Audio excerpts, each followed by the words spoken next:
સુરતના કિમ 4 રસ્તા નજીક 10 દિવસ અગાઉ યુનિયન બેંકમાં તસ્કરોએ બાકોરું પાડી રોકડ તેમજ સોનાના દાગીનાની ચોરી થવાનો મામલો। સુરત ગ્રામ્ય પોલીસને મળી મોટી સફળતા। સુરત ગ્રામ્ય પોલીસે આ ચોરીની ઘટનામાં સંડોવાયેલા 8 ઇસમોને ઝડપી લીધા। દિલ્હી, પંજાબ, બિહાર અને વેસ્ટ બંગાળ સહિત 4 રાજ્યો ખૂંદી આરોપીઓને ઝડપ્યા।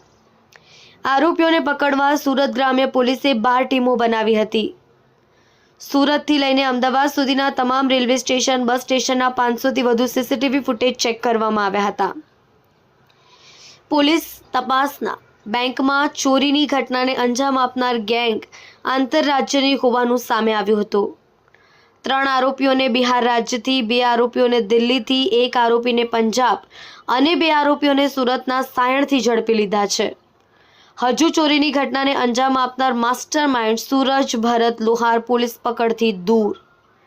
સોનાના દાગીના, રોકડ, મોબાઈલ, પિકઅપ, બોલેરો સહિત કુલ પોલીસે 53.58 લાખનો મુદ્દામાલ કબજે કર્યો।